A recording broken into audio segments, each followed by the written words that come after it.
Ketika engkau merasa dirimu tinggi di atas, kau bukan apa-apa, karena yang paling tinggi di badanmu pun kau tempelkan.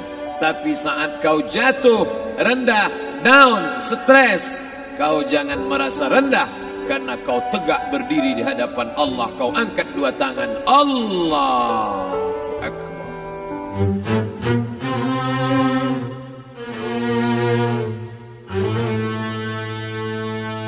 Malam ini kita menyadarkan diri kita, terlebih lagi yang berceramah, jangan kau hanya sampai menyampaikan ayat saja. Hai Abdul Samad, apakah kau yang bicara itu hatimu sudah hidup? Senantiasa merasakan diri, aku orang paling hina, aku orang paling kotor, ditempelkan kening ke lantai di tempat yang diinjak tapak kaki, mengatakan bahwa aku bukan siapa-siapa. Ketika engkau merasa dirimu tinggi di atas, kau bukan apa-apa, karena yang paling tinggi di badanmu pun kau tempelkan.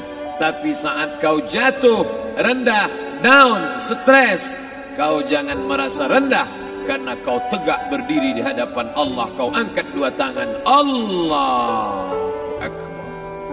Di dalam diri ini disebut dia dengan qalb. Kenapa disebut qalb? Orang Arab menyebut qalb qallaba, karena sifatnya berbolak-balik. Pada saat selesai salat, astaghfirullahalazim, tidak ada yang paling bersih, dia bersih. Tapi pada saat petang sore hari, yusbihu mu'minan, paginya putih, bersih, tak bernoda. Wa yumsi kafiran, petangnya hitam. Makanya dari pagi dibersihkan. Solat subuh bersih, solat zuhur bersih, condong matahari solat asar bersih, tenggelam matahari solat maghrib bersih, sempurna gelap malam solat isya bersih, tengah malam bangun tahajud munajat, di tengah malam orang tertidur. Wa tusalli bil laili wan nasu niyam, engkau tegak di waktu malam, di saat orang semua sedang tenggelam dalam lelap tidur panjang. Tapi engkau menangis meratap mengenang dosa begitu banyak. Sab'atun yuzilluhumullah, di antara 7 yang mendapatkan naungan Allah. Yauma la zilla illa zilluh, hari itu tak ada naungan kecuali naungan Allah. Di antara yang mendapatkan naungan itu adalah rajulun zakarallah, orang yang berzikir, munajat, muhasabah diri di tengah malam, sunyi, sepi, fafadat ainahu, menetes air matanya. Berapa banyak sudah harta dititipkan Allah, satu pun tak dipakai. Umur diberikan Allah 40, 60, 70. Berapa yang kupakai untuk menolong agama Allah? Berapa yang kupakai untuk mengingat Allah? Mata, tangan, telinga, kaki akan diminta tanggung jawab di hadapan Allah. Al-yawma nakhtimu ala afwahihim, mulut terkunci, wa tukallimuna aydihim, tangan akan bicara, wa tashhadu arjuluhum, kaki akan bersaksi di hadapan Allah. Siapa yang bisa menolong waktu itu? Kalau pernah tangan ini saat punya kekuasaan, satu coretan tanda tangan bisa mempermudah urusan masjid. Sebutir kekuasaan yang dititipkan Allah bisa dipakai menolong agama Allah. Itulah yang akan menolong di hadapan Allah. Tanah, rumah, kendaraan, semua akan tinggal menjadi harta warisan. Lalu yang kita bawa mati apa? Dulu dibangga-banggakan, dihormati, dimuliakan. Yang kami muliakan Al-Mukarram, Al-Ustadz. Tapi pada saat tiba masanya, yang kita bawa tak lain tak bukan, innallaha la yanzuru ila ajsamikum, Allah tak menengok badan, fisik, bentuk tubuh, baju, ini sampulnya saja. Wala ila suwarikum, Allah tak menengok rupa, wajah. Walakin yanzuru ila qulub, hati kamu yang bersih itulah yang kau bawa menghadap Allah Subhanahu wa taala. Yauma la yanfa'u malun, harta tak berguna, wala banun, anak tak bisa menolong. Harta tak berguna, anak tak mampu menolong. Illa man atallah, kecuali orang yang datang menghadap Allah biqalbin salim, dengan hati yang bersih, hati yang tulus, hati yang memercikkan cahaya iman, hati yang bersih dari hasad, busuk hati, sum'ah, riya, takabbur. Itulah yang menolong di hadapan Allah Subhanahu wa ta'ala. Apa kata Allah? Kalla bal rana, ada satu titik hitam ala qulubihim, ada satu titik hitam di dalam hati mereka. Ketika satu titik dibiarkan berubah menjadi dua titik dibiarkan berubah menjadi 3 titik, 5 titik, 10, 100, 1000, maka dia pun menjadi hitam semuanya. Ketika hati sudah hitam, maka itulah azab di atas azab. Khatamallahu ala qulubihim. Setelah hati menghitam, terkunci, menular ke telinga. Wa ala sam'ihim. Setelah telinga, wa ala absarihim ghishawa. Padahal 3 itulah nanti yang akan ditanya di hadapan Allah. Inna sam'a wal basar wal fuad. Coba lihat, ketika akan ditanya, yang ditanya 3, tapi diawali dari telinga. Inna sam'a wal basar wal fuad. Telinga, mata, hati. Tapi ketika terkunci, yang duluan dikunci hati. Khatamallahu ala qulubihim wa ala sam'ihim wa ala absarihim. Kalau hati sudah terkunci, telinga tersumbat, mata tertutup. Summum bukmun umyum. Summum bukmun umyum. Pekak, tuli, bisu, apapun tak lagi masuk ke telinga. Begitu besok pagi pintu kamar tak bisa diketuk, istri bolak-balik membangunkan tak terjaga, dipegang pipi sudah sejuk macam es batu, tanda jantung tak lagi berdetak. Disitulah kita baru sadar. Apa kata Imam Ali radhiyallahu anhu? An-nasu niyam. Semua manusia waktu hidup itu tidur. Bapak tidur, ibu tidur, saya tidur. Semua orang waktu hidup itu tidur. Falamma matu, ketika dia mati, disitulah dia baru terjaga dari tidur panjang. Saat Israel mencabut nyawa, ditarikkan di dalam satu centapan yang kuat, disitulah kita baru terjaga dari tidur panjang.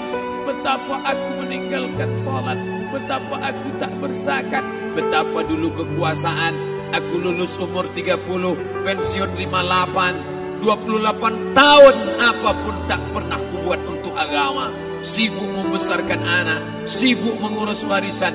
Anak pun tak ingat dengan kita, karena kita lupa menanamkan pendidikan agama di dalam otak kepalanya.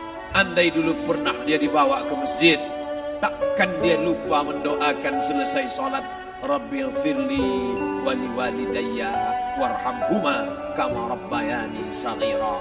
Harta yang banyak tak sempat menolong agama Allah. Anak tunggal semata wayang tak sempat dididik agama. Istri meninggalkan dalam keadaan stres susah hatinya karena dia tak diajarkan sabar menerima ridha ketetapan takdir Allah. Dan paling celaka, tak pernah anggota tubuh ini dipakai untuk berzikir, muhasabah, mengingat Allah. Tak pernah mata dipakai menengok Quran, kitab suci Allah. Tak pernah dipakai hati merenung sejenak.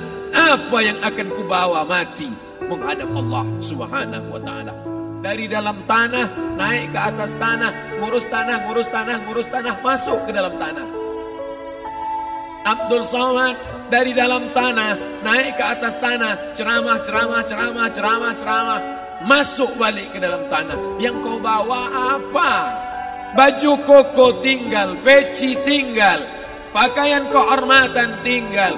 Yang kau bawa kain tidak berjahit, disobek, kerak. Itu yang akan menyampul kulitmu yang selama ini kau dimandikan, dibersihkan oleh ibumu dulu 60 tahun yang lalu. Sampai masanya kau lupa kapan kau dimandikan dulu. Sekarang ruh melihat, disebut dia ruh karena dia raha ya ruhu ruh, seperti aroma semerbak yang datang pergi hinggap. Ruh sampai masanya dia datang masuk ke dalam jasad. Ruh sampai masanya dia pergi meninggalkan jasad. Malam ini dimuliakan Al-Mukarram Haji Abdul Somad LCMA. Kenapa Abdul Somad ini dimuliakan? Karena ruh hinggap sejenak sebentar, sampai masanya besok pagi dia ruh keluar dari dalam tubuh ini. Anak yang katanya ayahku sayang, istri katanya kaulah abang, sampai masanya mereka tak lagi mau mendekat. Rumah itu saya yang buat, saya yang mengukurnya. Tapi begitu ruh sudah keluar dari badan, tidak satu pun semeter, sesenti, sejengkal, sehasta ada tempat di rumah itu untuk jenazah bernama jenazah Abdul Somad. Dulu orang bertanya, rumah Ustadz Somad di mana? Hari ini orang tidak lagi bertanya, tak lagi menyebut nama.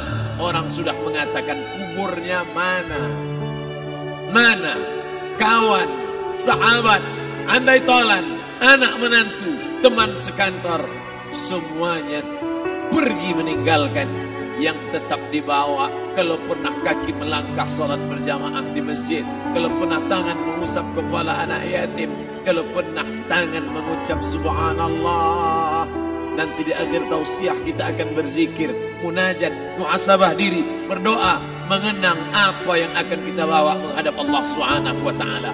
Datang malaikat membawa kain kafan dari cahaya, akan menyambut ruh yang mulia. Hadis riwayat Ahmad bin Ambal dalam kitab Al-Musnad, turun malaikat berlomba-lomba membawa kain putih dari cahaya, menunggu ruh akan keluar. Ruh menetes seperti embun di ujung daun. Daun tidak bergoyang, ranting tidak patah. Ruh menetes pelan turun ke dalam kain kafan, dibawa malaikat ke pintu langit. Tak sabar mereka menyambut. Inikah dia yang selama ini berjamaah? Inikah yang dulu ketika dititipkan kekuasaan menolong agama Allah? Kam min masyhurin fil ardi walam yakun ma'rufan fis sama. Berapa banyak yang masyhur terkenal di bumi, malaikat tak mengenal dia. Ini roh siapa?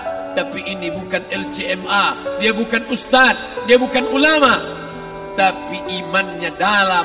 Kekuasaan dipakai menolong agama Allah. Ruhnya keluar di bawah. Semua malaikat mengucapkan salam. Inilah orang yang selama ini kami tunggu-tunggu. Catatannya sudah lama. Setiap pagi petang malaikat subuh membawa catatan namanya, malaikat malam membawa catatan namanya. Kami merindukannya. Begitu orang-orang yang masyhur di langit tapi tak dikenal makhluk bumi. Tapi ada sebaliknya, yang rohnya disentapkan, ditarik malaikat dengan begitu tarikan yang sangat kuat. Nabi bertanya saat Isra Mi'raj kepada mereka yang sudah mati ribuan tahun yang lalu, apa yang kalian rasakan? Yang satu mengatakan seperti tebasan pedang di tempat yang sama beratus kali. Yang satu mengatakan seperti kambing yang dikuliti hidup-hidup. Yang satu mengatakan seperti mata kail pancing ditarik dari kulit yang basah. Maka kita berdoa setiap selesai salat, Allahumma hawwin alaina, ringankan kami ya Allah, fi sakaratil maut, di saat sakaratul maut yang amat sangat menyakitkan itu. Dan mereka yang pergi tak pernah kembali, mereka yang mati tak pernah bercerita, kecuali hanya kepada Sayyidina wa Maulana Muhammad sallallahu alaihi wasallam. Di saat malam pertama di tempat yang gelap, yang pertama kali membusuk adalah mata, karena dia berisi cairan. Cairan ini mengering, busuk dan berlubang. Lalu kemudian usus sebulan di dalam tanah, mulai dia menggelembung masuk angin dan dia meletus pecah. Cacing-cacing tanah mulai datang menggerogoti, memakan. Habis semuanya, tinggal tulang-tulang yang memutih dimakan oleh tanah. Siap tak siap, suka tak suka, kau akan didatangkan. Apa yang akan ditanya oleh Allah? Perbuatanmu, amalmu. Faman ya'mal mithqala dzarratin khairan yarah. Sebesar biji sawi, sebesar ujung rambut, kau aniaya orang, kau makan titik puluh keringatnya. U'tul ajira ajrahu, berikan upah pekerjamu, gaji tukang panenmu, gaji tukang cuci setrikamu. Kau makan, kau tahan 3 bulan. Dia tak menuntut, dia senyum. Dia hanya mampu mengadu kepada Allah. Tapi titik peluhnya yang keringatnya air matanya akan kau balas di hadapan Allah Subhanahu wa taala. Di saat itu tak ada siapa bisa menolong. Hari ini uangmu banyak, kau bayar pengacara handal 1 jam 100 juta, bebas tanpa syarat. Tapi di hadapan Allah semua akan bersaksi. Al-yawma nakhtimu ala, lidah yang selama ini pandai bicara dikunci, ditutup Allah Ta'ala yang akan bicara. Wa tukallimuna aydihim wa tashhadu arjuluhum, kaki akan bersaksi, tangan akan bicara. Bima kanu yaksibun, yang pernah dilakukan di masa yang lalu. Mata melihat seolah-olah nyata perbuatan itu pernah dilakukan dulu. Kita lupa, kita tak ingat. Tapi catatan malaikat terlalu terang benderang. Wa in kullun lamma jami'ul ladaina muhdarun, catatan dibaca sampai-sampai orang itu tak percaya. Ma li hadzal kitab, kenapa buku catatan saya ini la yughadiru saghiratan, yang kecil-kecil, wala kabiratan, yang besar-besar, ahsaha, semua tercatat dalam buku catatan yang nyata. Dalam surat Al-Isra apa kata Allah? Iqra. Hari ini kalau dikatakan Iqra baca Quran, Iqra baca Yasin, malam Jumat Iqra baca surat Al-Kahfi, tapi sampai hari itu Yasin tak bermakna, Al-Kahfi tak lagi disuruh baca karena hidup sudah berakhir. Iqra, baca. Apa yang kau baca? Kafa binafsikal yawma alaika hasiba, baca buku catatan amal. Sampulnya dosa, isinya dosa. Catatan kakinya dosa, sampul penutupnya dosa, bibliografinya dosa. Sampai ia pun tidak percaya, kenapa aku hidup hanya dosa saja. Saat itu dia mendengar teriakan azab, saat itu dia menyaksikan pekikan teriakan sakitnya siksa, teriakan pekikan orang yang masuk ke dalam neraka jahanam. Rabbana, ya Tuhan kami, absarna, mata kami sudah melihat azab, wa sami'na, telinga kami sudah mendengar sakitnya pekikan teriakan jeritan. Farji'na, balikkan lagi kami ke dunia. Na'mal salihan, kami ingin amal saleh, kami ingin bantu masjid, kami ingin sekolahkan anak yatim, kami ingin muliakan fakir miskin, kami ingin bantu panti jompo. Farji'na, balikkan lagi kami dunia. Kami ingin salat tahajud, kami ingin tahiyatul masjid, kami ingin puasa sunat. Saat itu penyesalan tak lagi berguna. Na'mal salihan, kami ingin amal saleh.